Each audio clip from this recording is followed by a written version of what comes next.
when you play a card, you don't automatically hit your opponent. You actually have to roll a dice to determine whether you were successful in your attempt or not, and that's called a successful attack. And if you notice the icon here with the target roll, it says that in ankle lock, you gotta roll a hard 6. And that's using 1 dice, not 2 dice. When you're rolling for attack cards or anything else in this game apart from pinfalls, you always roll with 1 dice. Now, what that means is if Kurt Angle had decided to open the game with the ankle lock, he would have needed this dice, and he would have needed to roll a hard 6. Let's see if I can roll a hard 6. Of course I can't. I don't know why I designed dice game in the first place. But in this particular case, that attack is not successful, so the damage to Jax Felix is not dealt.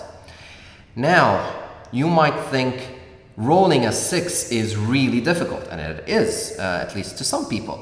What I will say is that there are different ways to make that roll easier.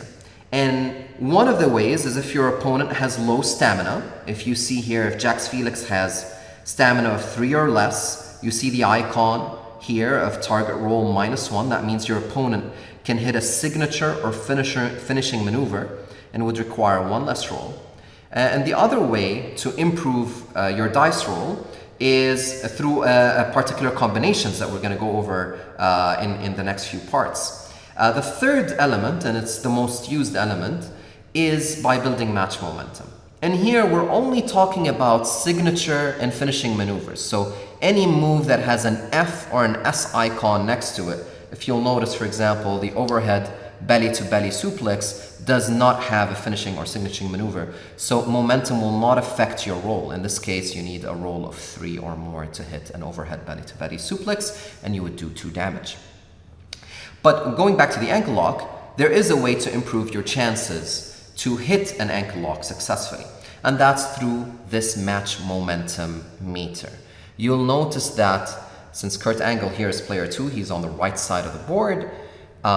If he gets to an on a roll match momentum, so he's built up momentum during the match, or if he gets to unstoppable, the dice that you would need to use is a lot less. So it's here, it's -1 and -2, which means that if you're on a roll, you can, instead of rolling a 6, you need to roll a 5. And if you're unstoppable and you try to hit a signature finishing maneuver, all you need to do is roll a 4, assuming Jax Felix's stamina hasn't changed and assuming you haven't hit any other combos. So there are the different ways to make these big attack cards that do a lot of damage and are difficult to roll. There's ways to build up that momentum, or ways to make that roll easier. You'll still need a roll, but it'll be, the chances of success will be a lot better. Now, how do you build momentum? So any attack move that you hit, you'll see the momentum icon right here, which is in this case a +2. In this case, it's a +3, excuse me. And that means that if I hit an overhead belly-to-belly suplex, for example, I would gain 2 momentum. If I hit an ankle lock, I would gain 3 momentum. And this is a meter that goes both ways. So if I hit an overhead belly-to-belly suplex and then I hit an ankle lock, I'd be on a roll. However, if in between these moves, Jax Felix was going to hit me with, I don't know, a springboard cutter here with 2 momentum, the momentum meter would go the other way. So it's a seesaw battle for momentum.